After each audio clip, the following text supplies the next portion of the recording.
Iowa Fireworks Farm is Iowa's largest fireworks store. 6,000 square feet of hand-picked fireworks, over 50 brands, and 1,300 different products to choose from. But they're also family-owned and operated. Iowa Fireworks Farm is the one stop you need to make before July 4th. You'll find them just south of the Metro. Take I-35 to exit 43 at New Virginia. Head east and look for the Big Red Barn. At Iowa Fireworks Farm, the toughest part will be deciding what not to buy.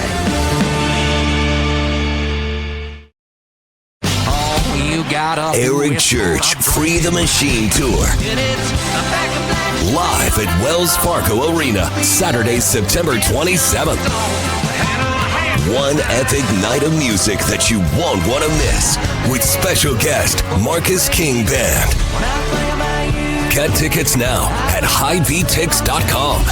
His new album, Evangeline vs. the Machine, is out now. For more, visit ericchurch.com. What's up? Whoa. Music. Yeah. We have new music, Aiden? I think we do. I love it. It sounds good. This is bigger than 12. We were both caught by surprise. Yeah. I like it. Little rock.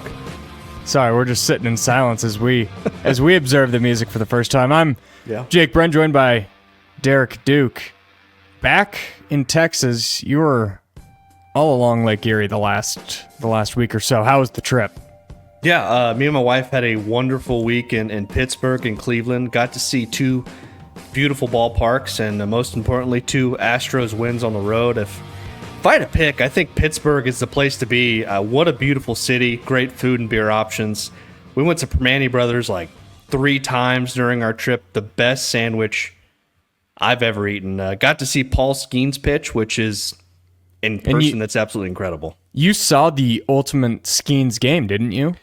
He threw one run, 2-hit, 8-inning and lost, right? Yes, he and Lance McCullers actually had a nice little pitching battle going. Skeens actually probably pitched better than McCullers, but he was fantastic through 8 innings, and we just were able to score a run on him and then get a couple more in the 9th. But I'll tell you what, if you haven't been to Pittsburgh during baseball season, folks, you are missing out. It is such a beautiful place. The only thing I will say that I did not miss was this stupid heat. Like this whole time on our trip, never got above 80 degrees. In fact, like most days, we're 65 to 70.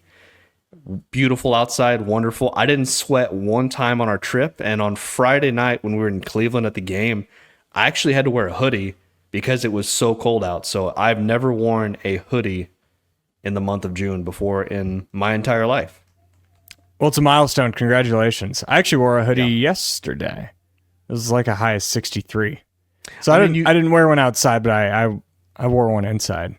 You can wear a hoodie down here right now. The problem is you're probably going to need an ambulance in about 10 minutes because you'll be passed out from a heat stroke.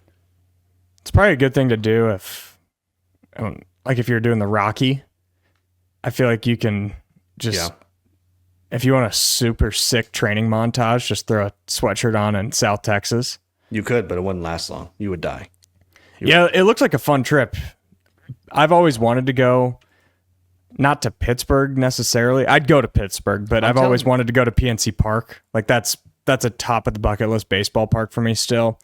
And then Cleveland, I don't need to go into that. I had a rough experience in Cleveland last year, so I've been there, done that. But I'm sure it was really, really cool to see the spot where the best baseball game of all time was played. Back on November 2nd of 2016, the Chicago Cubs won the World Series. It had to be cool to be even in the presence of history. I can't even imagine what that was like. It was incredible. And you know what was great about that? It was dollar hot dog night there. So we loaded up on $1 hot dogs. I got I think 4 beers and 5 hot dogs between me and my wife, and it was like $15, which was it's actually dollar dog night right now at Principal Park. There you go. And the Iowa Cubs. The reason I couldn't go is because we had the show. So blame it on us. Blame it on you. It was my own. Okay. If I would have looked in advance, I would have scheduled better. Would you ever do the 999 challenge? I would do the 999 challenge. Well, no. I would do the 99 challenge. I would just throw the hot dogs off. I would just drink the 9 beers. Well, I mean, that's just like another Tuesday for you. No dogs. Maybe a dog or two, but I kind of want to try the 999. Maybe let's try and work the 12th show, I guess, huh? Yeah. Let's try and work out a sponsorship with the iCubs for a week, and we'll do some content challenges. We'll do it. The entire Iowa Everywhere staff trying to do the 999 at a game. I don't think I'd do it. All right, we're way off topic. We got a good show in store for you today. We're going to go over the House settlement bill and what it means for the Big 12. We're not going to go too in depth. I think every single sports podcast in the country has gone in depth on it this week. So we'll touch on maybe more specific angles on the Big 12. We're going to go over Circus Sports Iowa's Big 12 championship odds, biggest surprises, some good value, maybe some bad value.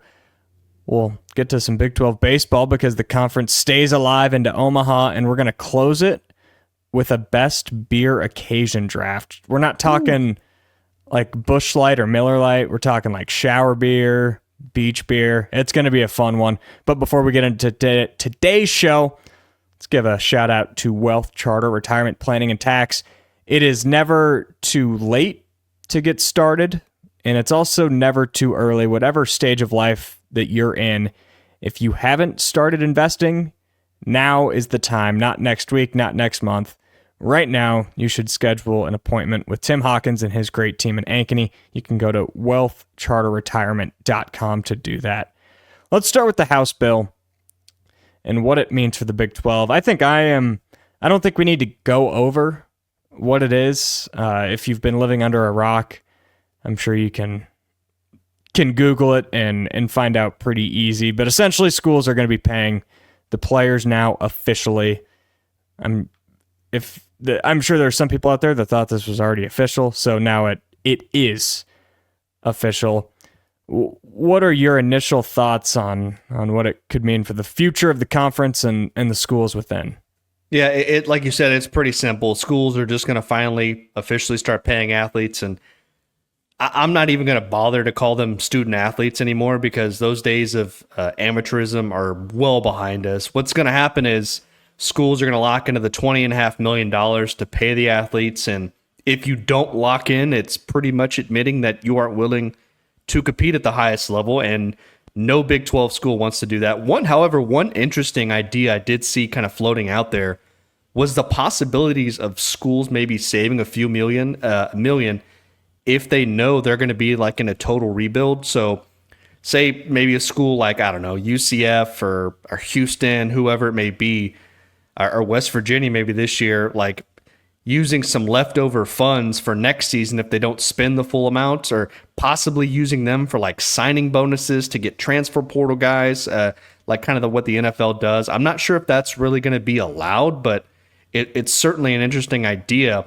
However, my biggest concern, I think, from this week has mostly been with the NIL, and that is what the NIL Go is called. It's the new College Sports Commission, the site that says Deloitte's NIL Go clearinghouse for NIL deals over 600 will not determine if fair market value. Instead, it will ensure deals within a reasonable range of compensation based on multiple factors. So the one thing that did stick out to me was that market value, because what is the market value of a player in Manhattan, Kansas, or Stillwater, Oklahoma, compared to one of the coast schools, like whether it's Los Angeles, Miami, New York? So I think you can make an argument that a star player in a smaller market is more valuable than one in a big city. So that's something that caught my eye and could actually hurt the Big 12 moving forward. But Jake, I'll be honest with you. Like, I am so sick of this shit, and I think, Jake, you are too. I feel like every week we're just beating a dead horse over and over again. Like, the bottom line, I think, just to take away from all this is going to be the players are going to get paid. Somebody's going to try to cheat the system. Lawsuits are going to be coming still, no matter what. It's already being reported that some of these top-tier blue blood teams are going to be shelling out over like $40 million worth of Texas Tech. $55 million. $55 million for Tech. Reportedly, that's true. with deals on top of payments already going to the players. So this whole thing to me is just going to get way out of hand. I'm at the point where like, I'm glad we're choosing this topic of Big 12 odds today because we need to talk some football to kind of keep me sane. Yeah, I'll share my opinion quick, and I actually do mean quick. I don't think my take on it is unique really at all. I don't think it's going to work out. I think it's got a chance to be better than what the last 4 years have been, and I'm glad that they're trying something. It might blow up in everyone's face. We might just end up where we were a decade ago with the rich having more of an advantage than they already did. But whatever was happening the last 4 years, especially the last 2 years, wasn't sustainable, and something had to happen. And I guess we'll see how it works out. That's my opinion.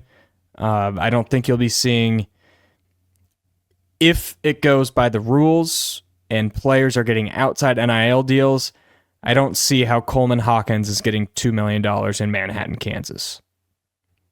But again, we don't know if the rules are actually going to be followed through on, who's going to follow through on them. So I guess we'll wait and see. Yeah, I'm just ready for football already. Just get me through this summer. Let's get into it. Yeah, let's get into the odds. We shouldn't have even screw the house. That was my idea. I'm sorry. No, I'm joking. It's a prevalent topic. We had to talk about it. But yeah, let's talk some football. Big 12 championship odds on Circus Sports Iowa. Aiden's got him up. I highly recommend, if you are not watching on YouTube or even watching on Spotify, I'd highly recommend that you do so, like and subscribe, because you can see what we're referencing right here. You've kind of got 4 to 6 teams separated from the rest of the conference, but not by a ton. Yeah. Like, I probably should have pulled up what other conferences were, but I would imagine Texas Tech and Utah being tied at 5-1 is by far the longest odds of any favorites of the Power 4 conferences. What initially stands out before we get into a few of our topics?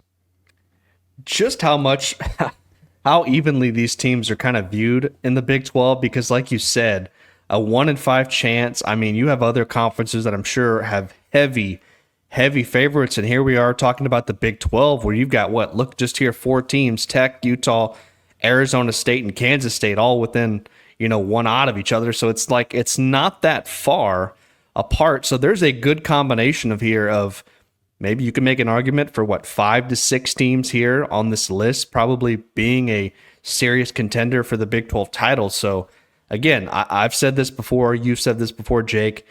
This conference from top to bottom is just week in and week out. It is just it's like Chris Williams says always, I love this, it's a meat grinder, and it truly is, because every week is a serious battle. You don't know who's going to win. Hell, me and you try to pick these, the betting side of this every single week. We're picking every single Big 12 game. Oh, gosh. I'm not looking forward to that. Yeah, and you just have no idea sometimes who's going to win these games. You think one team's a heavy favorite, and they end up losing. So, again, the competitiveness from the conference top to bottom for me is what sets this apart from any conference in America. Well, and if this year is anything like last year, and the top 4 teams in the conference weren't really picked to be up there, yeah. When, say, BYU, they're the highest rated team in the conference, and they're playing supposedly the lowest ranked team in the conference, which would have been Utah last year. I'm sure that game was, I don't have it off the top of my head, that was like a 4-point spread. If you're going from 1st to 16th, that is not happening in any other league. And I think with the new coaches and the uncertainty out of certainly Mike Gundy and the struggles with Arizona and the new coaches at UCF and West Virginia, I think there might be a little bit more of a basement than last year, but there's still not a lot of separation between 1 and 11, honestly. That's kind of where it goes down to. So we have the odds. We're going to ignore those odds for a second. Just out of the 16 teams, who do you think should be favored? I kind of cheated here with this because I would say any combination, I'm not going to make a pick right now, but any combination of Texas Tech, Arizona State, and Kansas State should be the top favorites. And by looking at the list here, they are 3 of those teams are listed in the top 4. So for Tech, we know what they've done this offseason. They put their money where their mouth is, and they went out and got one of the best portal classes in college football. They bulked up on defense, especially up front, which they were able to add a few key offensive pieces as well. So, plus, I like the fact that Baron Morton is coming back after really having a career year there in Lubbock, and they bring back almost everyone up front on their offensive line. So I like where Tech's going. I like what they've done this year. So obviously they're going to be one of the big favorites. As for Kansas State, I think they could end up being maybe the most balanced team on both sides, but with them, it's going to boil down to Avery Johnson. We saw flashes last season. Now it's time for it all to come together. If he can play up to what he's capable of playing, then I think Kansas State belongs probably in that top 2 or 3 conversation. And then lastly, of course, Arizona State, the defending champs. They lose your boy Scatabo, which is tough. But when you bring back a guy like Jordan Tyson, who they played without in the Big 12 title game, without against Texas, and then you bring back quarterback Sam Levitt, who we saw get better and better as the year went on, I like what they have offensively. And I don't think people understand how good they actually were on the defensive side of the ball. And I felt like their defense played really well last year, and nobody talked about it because they were so focused on what Cam Scatabo was doing. And to be fair, yeah, he was probably the best player in the Big 12. You'd come out of every game, and it's look at this run by Cam Scatabo. He broke 9 tackles and bear crawled the last 8 yards into the end zone. So I do agree with you that Arizona State's defense ended up being way underrated by the end of last year. This is not who I think is going to win the league, but if I were an odds maker, I would have Kansas State as the favorite in the league. I know Texas Tech put all the money and all the resources into their roster, and they had easily the best transfer class in the conference, one of the best transfer classes in the country. I'm still just going to need to see it over a 12-game season with Joey McGuire. I think he's a really good coach. He hasn't proven yet to take a 8, 9, 10 win team to an 11 or 12 win team. And I'm still not certain that's going to happen despite all of the talent that they have all over the field. I think K-State, they should be the favorite because of what they have returning, because of really how rock solid they've been for almost all of Chris Kleiman's tenure. And it's just time. It's time for Avery Johnson to step up. Can he do that? I don't know. Can he avoid the 1 or 2 crucial mistakes in a really close game? That's what I think this season will hinge upon for K-State. But I don't think you can go wrong with the 3 schools you mentioned. Even I think it's even fair to throw Iowa State and TCU, BYU, like all of those teams. I think if you told me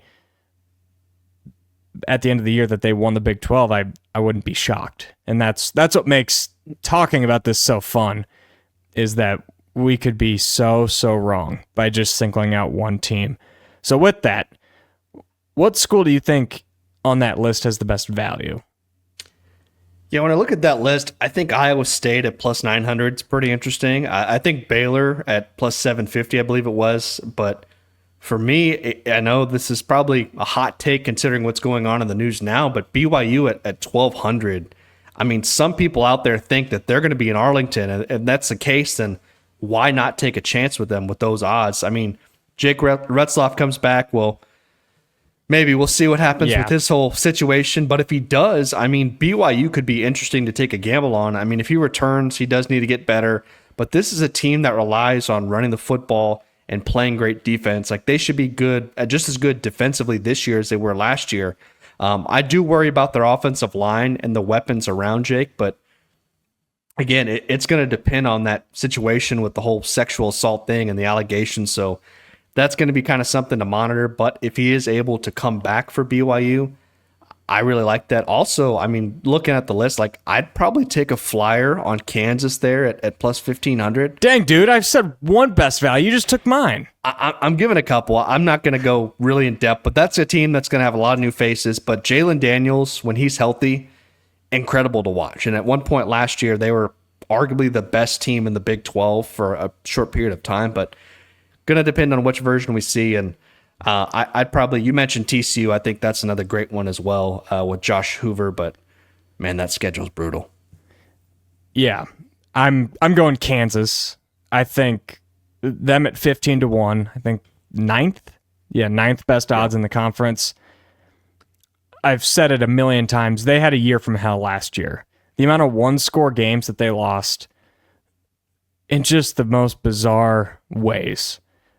You'd think that shifts this year because of what I think of Lance Leipold as a coach, because of what I've seen them do to Iowa State the last 3 years. I just think they're a really good team, and I think they're undervalued at 15-1. I think that would be a smart play to throw half a unit or a unit on and see if you can get into mid-November and they're in contention, see if you got to cash out. I'm not saying they're going to win the league, but I think they're going to be in that mix by the end of the year. Again, a lot of that hinges on Jalen Daniels because when he got hurt 2 years ago, I'd argue, I'm blanking on the guys, their backup quarterback's name. Is it Jason Bean? Bean, yeah. I'd argue he was almost better. And not almost, but I'd argue there was a lot of things that he did that still made Kansas offense potent. I don't know what they have at the backup quarterback spot this year. And if Daniels goes down, I don't know if they can sustain it. I haven't done my KU deep dive yet. We'll get into that this summer. Don't worry. But yeah, I think KU definitely is the best value. And I agree with the other three you mentioned. I think Iowa State, TCU, BYU, those are all pretty hefty odds for two teams that tied for first last year and a team that was in the national championship game 2 years ago and has a coach with a lukewarm seat. I was a little distracted earlier. I don't know if you could tell. I was pulling up the Circa odds for the other conference, so I'll get to that right now.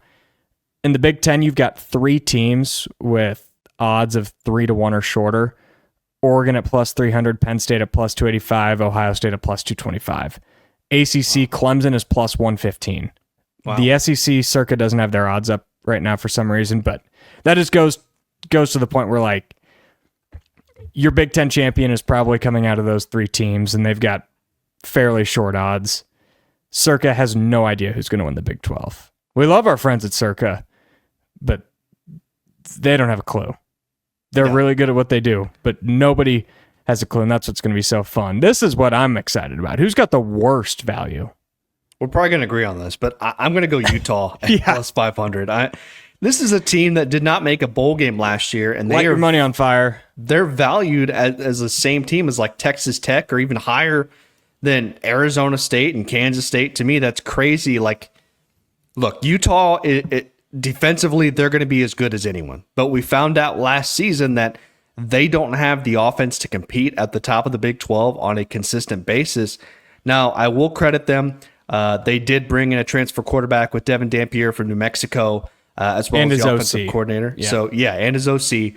But I'm not so sure that like he's going to elevate that offense so highly where they're a top 3 team. And you look at his stats at New Mexico, like, he threw for 12 touchdowns and 12 interceptions last season, completed 58% of his passes. Now, he did run for over 1,000 yards and like almost 20 scores, but like, I mean, outside of him, like I do think Utah will be better. Their offensive line is top tier.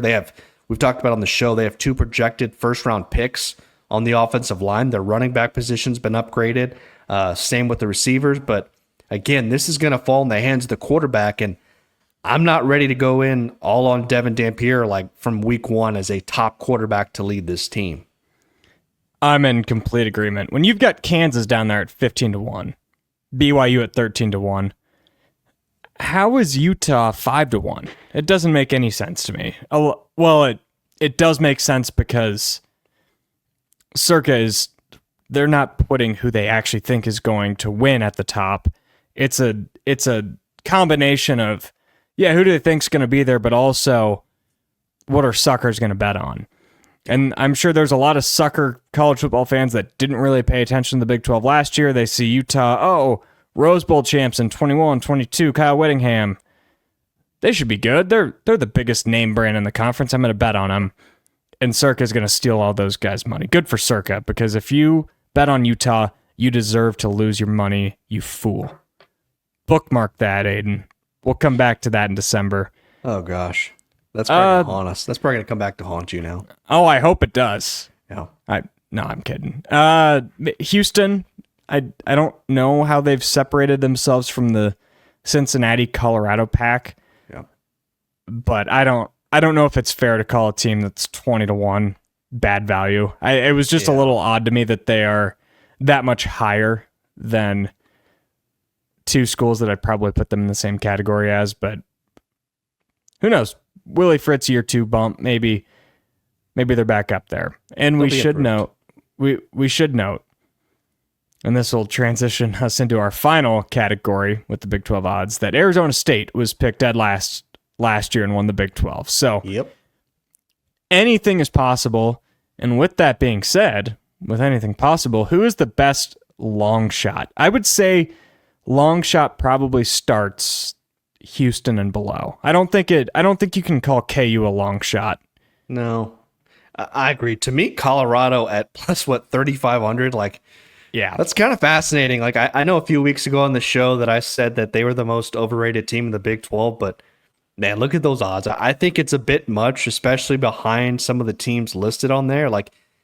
Travis Hunter and Sanders are gone, but Colorado's not going to lack talent at these key skill positions. There's going to be a quarterback battle that they have between Liberty transfer Caden Salter, and then they have a 5-star coming in with Julian Lewis. So that's an interesting battle to me to watch in camp. They have some solid pieces, again, at those skill position spots, but the thing I worry about them is kind of the same thing as the last 2 years, is just up front on both sides of the ball. That is where the program has fell short during this Dion era. If they can get better line play and kind of get their quarterback situation settled, then this team probably has an outside shot to make some noise. I'm not willing to say that they're going to win the Big 12 or find their way into Arlington, but of an outside team, I wouldn't feel great about any team below Kansas at plus 1,500, but taking a small flyer on Colorado, just throw $20 on, I don't think it would hurt anything. Well, you might lose $20. You got to preface that. You probably lose $20 on you betting on Utah too. So what's the difference? No, you're right. Your odds are way better on Colorado. I'm gonna zag. I'm gonna take the dead cat bounce. Give me Oklahoma State. Wow. There's nothing that makes sense about it. Nothing, if you look at the roster up and down, that says that they should be anywhere near Big 12 title contention. But it's Mike Gundy at 50-1. And last year, Oklahoma State was picked first or second to win the league. They were right up there for the odds, and they finished dead last, or 15th. Utah got dead last. We'll never forget that. Don't worry. And honestly, that made no sense. It made no sense how their offense was so bad. I'm not saying it's going to happen, but it's Mike Gundy. I don't know with this man. The amount of times that they have had great seasons when they were picked to finish middle of the pack, and the amount of times that they've had really disappointing seasons when they were the favorites or top 3 going into the year, 50-1 is maybe worth throwing $5 on, like you're playing roulette. That's about it. Well, weren't you the guy that also predicted that this was going to be Mike Gundy's last season? It will be, and I stand by that. So you're going to take him as your best value long shot here? It's kind of contradicting. I'm not, because I don't think any of it's going to happen. I'm just saying, if you just had to throw $5 and you're going to be dead shocked at the end of the year that one of those bottom 7 teams jumped up and won the Big 12, I'd be like, well, it was probably Mike Gundy. He probably just figured out something that none of us knew. Then your hot take would be just look awful. It would look awful. Oklahoma State won the Big 12. Your hot take would look terrible. It would look awful, and I still think that's going to happen. So let the record reflect that I think this will be Mike Gundy's last season. Okay, that's fair. But I guess this is a little bit of insurance. Just a little bit. Oh, man. That was fun. Yeah, I'm just so ready for football. I can't believe you didn't talk about anything else. I can't believe you didn't pick Arizona. You and Brennan are boys. No, It's just a shame. Arizona is such a beautiful place, and the fact that they have an incompetent coach like Brent Brennan running their football program is just embarrassing. What about UCF? Scott Frost has won 13 straight games at UCF. They're hot coming into the year. Well, I mean, the thing in his contract says if he makes a bowl game, he's going to get one extra year, but I don't know. I'm willing to give Scott Frost time. Like, at least he's won something. Like, Brent Brennan, what has he done?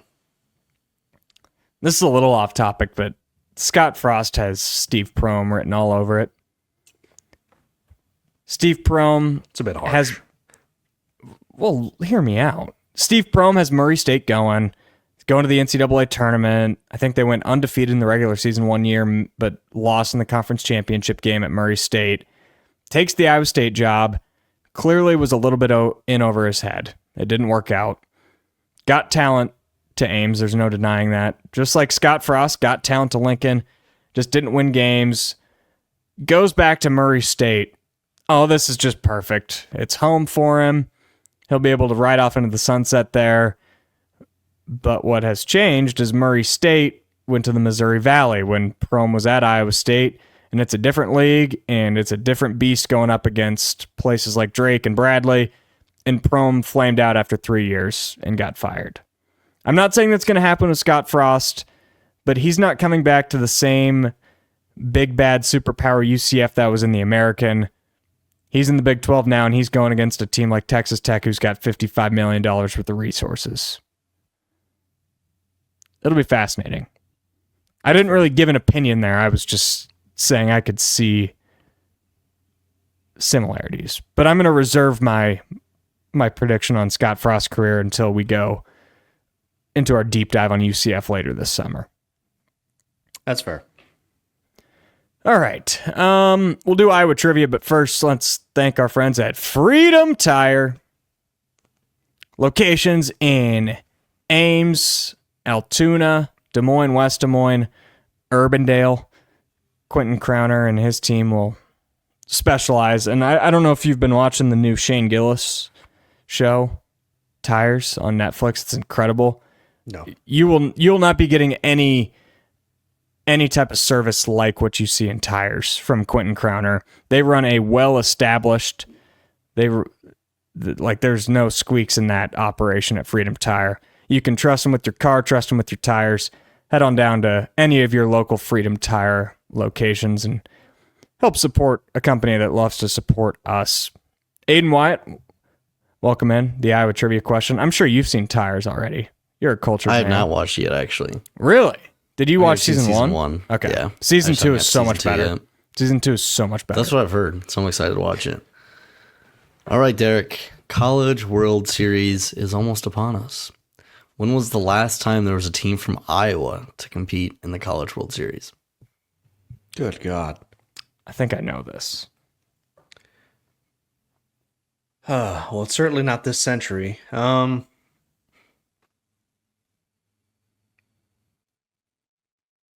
Geez, I'm going to go 1972. Isn't it 1971? It's 1972. Oh, really? Oh, Yeah. yes.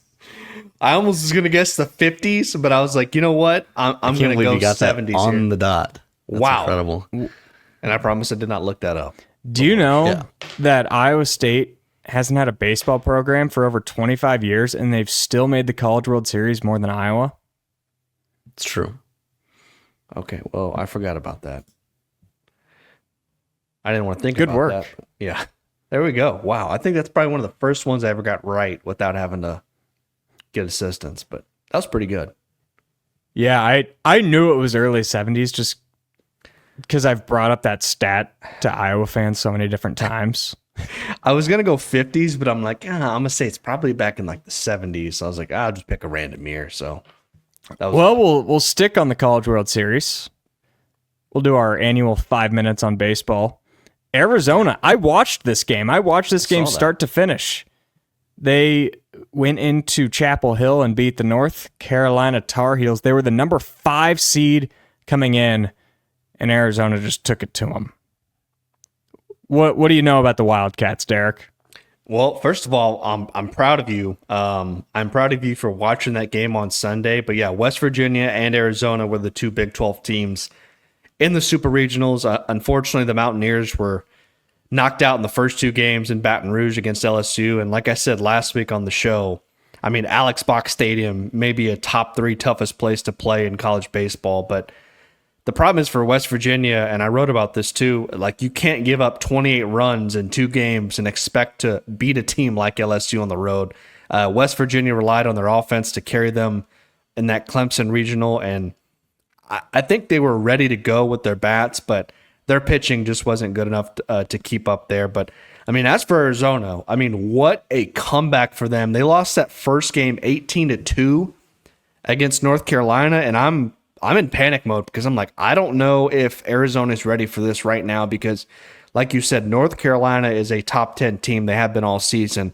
Then they won 2 close games. You went 10-8 on Saturday, had some really clutch moments in that final game on Sunday where they take the lead in the 8th inning there, winning 4-3. So for me, Arizona comes in the Big 12 year one, makes it to Omaha. Like, what a run by this Wildcats team, and it's not over yet. They're gonna take on a feisty Coastal Carolina team on Friday who just took out Auburn. And fair warning, the last time the Chanticleers, I guess you would say, they were in Omaha was 2016. I don't know if you remember that, Jake. I do remember that. They won the whole damn thing. I can't believe that was 9 years ago, but I do remember when that happened.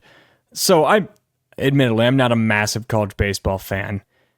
And I think I would be a bigger fan. It's so close to me, but when I was in high school and college, I would go on these youth group trips for our high school ministry, and it was always the week of the College World Series. So I've only been once, and that might change. So can you remind me and everybody listening, what is the format? Is it best of 3 once you get there with the top 8? Is that all it is? It's pretty much like it's double elimination. Like you have to lose twice to get bounced out. So it's almost exactly like the regionals. Like the first round, the opening round, like you want to win that opening game. It's very important you win that opening game because if not, you have a long uphill climb to make your way back into the winner's bracket. But Arizona won't play Coastal Carolina 2 times in a row, right?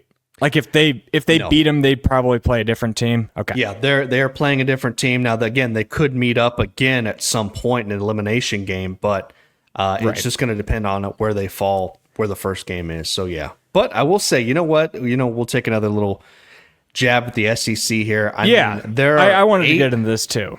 Yes, 8 teams in the College World Series, 7 different conferences. That's awesome. The SEC, ACC, Big 10.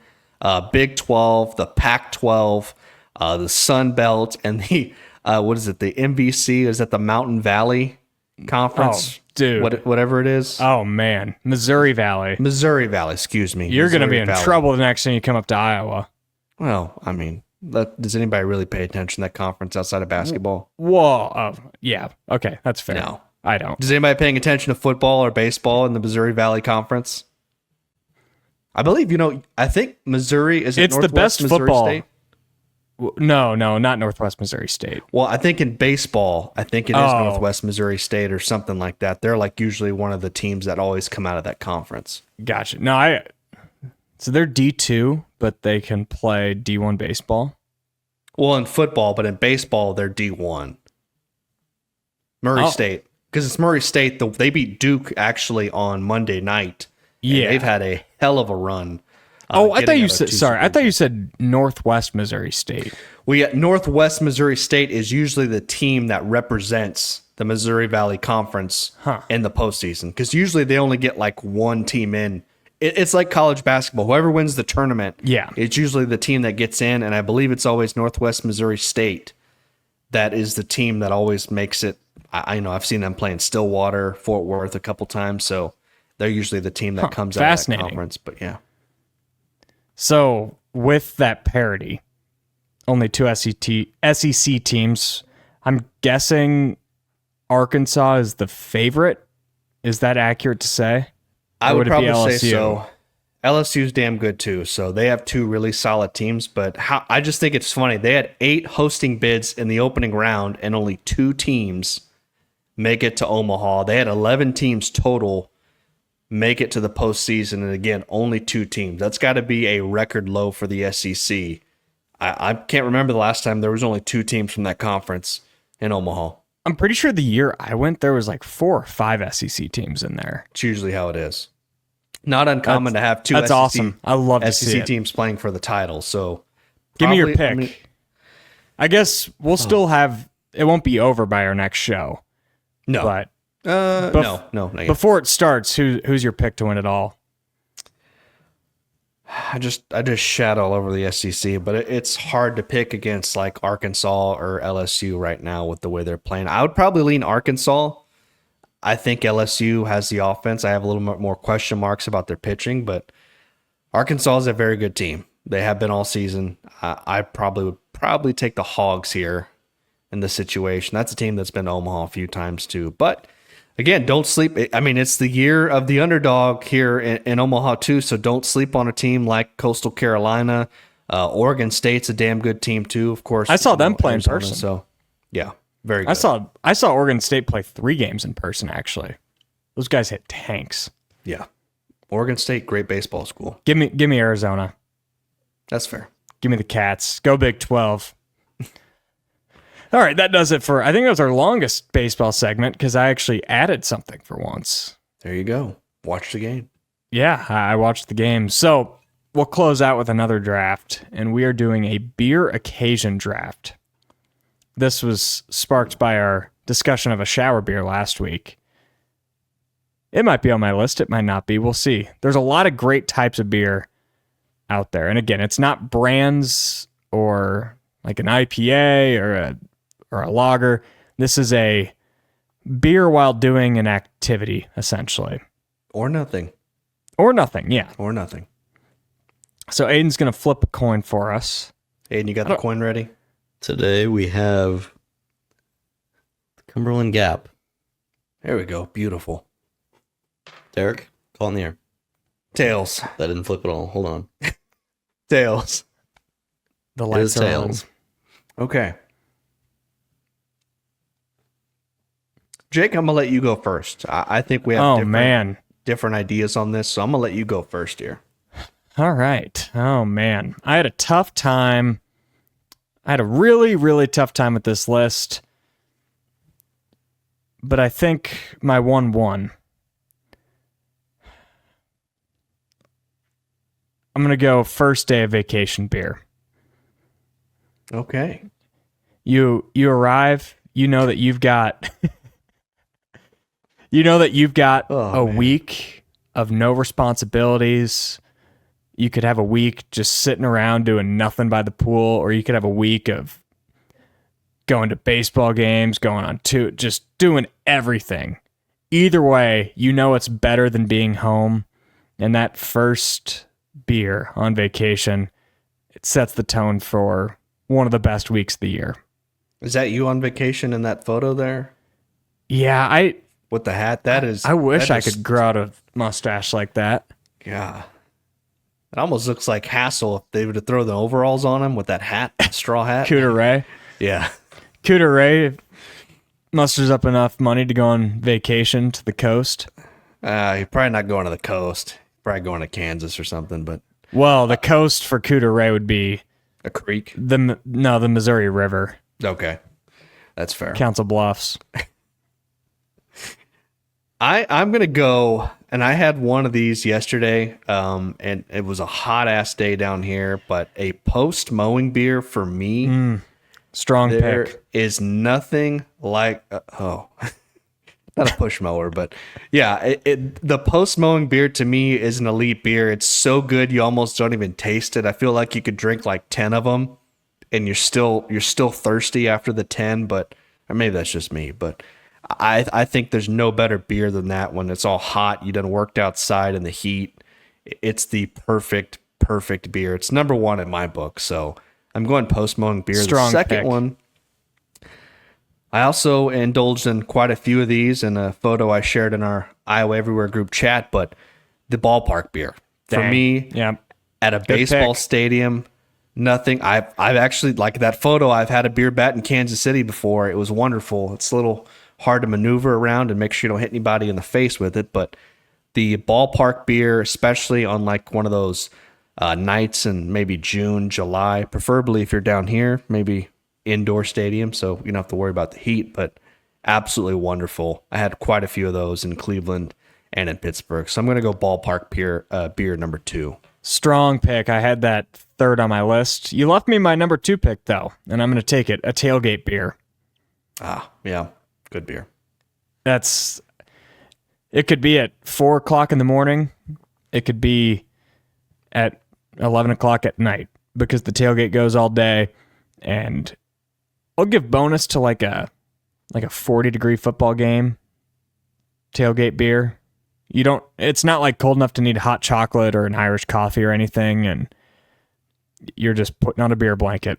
I love a good tailgate beer. Koozie, it might be the most important for a koozie possible because your hands are usually freezing cold, so you need the koozie. But yeah, I love a good tailgate beer at Jack Trice Stadium. With my next pick, I'm going to go with a grilling beer. Oh, yeah. Yeah, that was my next pick. Standing out on the deck, you're standing next to a hot grill. It's usually warm outside anyways. I swear this might be plural. I don't know if I've ever grilled and had just one beer while grilling. It's always a grilling 2 beers. It's the best. It makes you feel like spring and summer, and that's the best time to have a beer outside. The only thing that is, I would say against that is it's so damn hot sometimes. When you're doing that, you're just sweating your ass off in front of that. Yeah, but you need it. That's why it's agree. refreshing. It is refreshing. That's kind of like where the post mowing beer falls in. So I'm gonna go my next one, and I love this. I'm going with garage beer. I think anytime you're Not able the brand. to, yeah, not the brand. Oh, there is the brand. Okay, he went with the brand, not necessarily the brand of that brand. You'd of be beer. surprised how few pictures on the internet there are of a beer in a garage.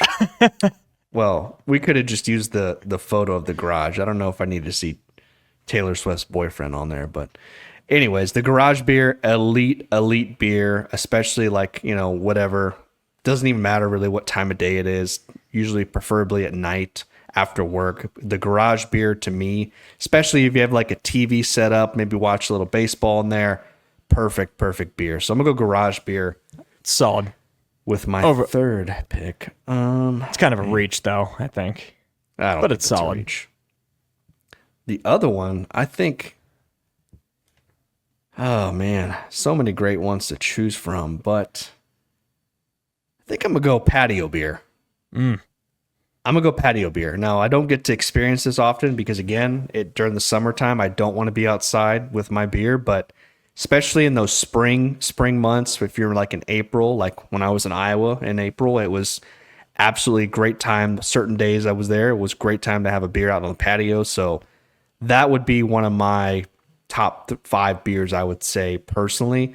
But again, that's probably not an all season kind of beer. That's like, you have that short window when you want to go outside on the patio and have a beer, especially if you're at a brewery. It's a good pick. Similar to grilling beer, though. I think patio doesn't have to be grilling. No, you're not necessarily I'm grilling. You could be somewhere on a patio outside, even at a bar. That's true. Yeah, that's true. I was thinking like maybe a deck was maybe what I had in mind. I can't believe this fell to me. I'm going to take Friday beer. Long work week over. You put your 40 hours in, and then you can go and have a beer wherever you want. It might... this could fit into any category of a baseball game beer, a patio beer, a deck beer, a mowing beer. Like that, all of those taste better when it's your first one after you get off the clock on Friday. You got the whole weekend ahead. You see Derek Duke put out his post on Twitter. It's Friday night. Show me what you're drinking. It sets the tone for the weekend. It's bread and butter. There's nothing special about it other than the fact that you just made it through another work week. My next pick, I'm going to go with a boating beer.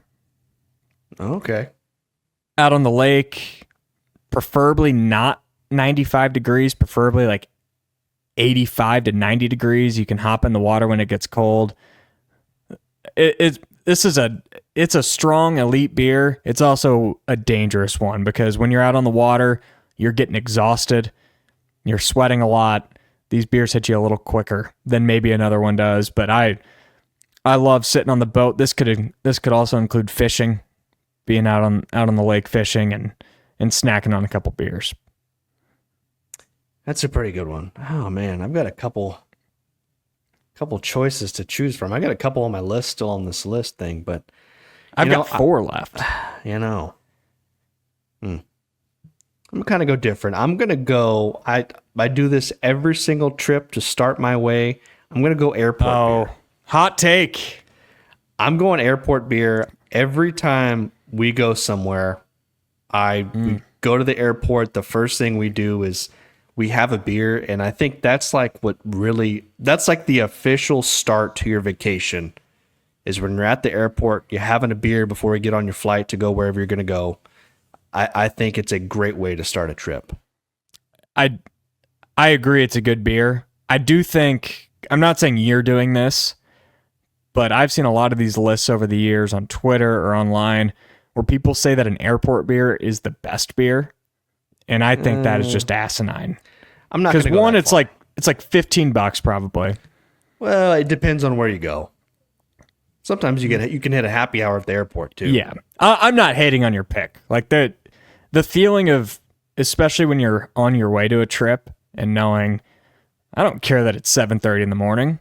I got nothing to do today. That is a strong feeling. So it's a good pick. But I'm glad none of us went with that as our first or second pick. No. So you've got one more left?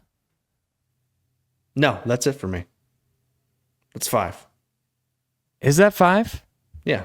I got post mowing, ballpark, garage beer, patio beer, airport beer. So you get the last pick. Okay, so I do have one more. Oh wait, Got one more pick. I have Jake with 5 already. Yeah. Okay. Never mind. I guess that's it. Do you have 5? Yeah, I've got vacation, tailgate, grilling, boating, Friday. Okay, yeah, that is 5. I had it in my head that I had one more pick for some reason. Any strong honorable mentions? I've got 3. I put happy hour beer, but that could kind of fall in line with some of A these. lot of The other categories. Yeah. The other one you said boating. I put beach beer. I don't have the opportunity to go to a whole bunch of lakes around here, mostly because you can't legally put a boat in a lake in probably about 100-mile radius of where I live. So what you do is you drive about 2 hours down to the coast. You enjoy yourself, get you a beach chair, an umbrella, cooler. You just have a good beer at the beach. I had 3 honorable mentions that didn't get picked actually. Golf course beer. No, I'm not a golfer. Well, you just wouldn't get it then, would you?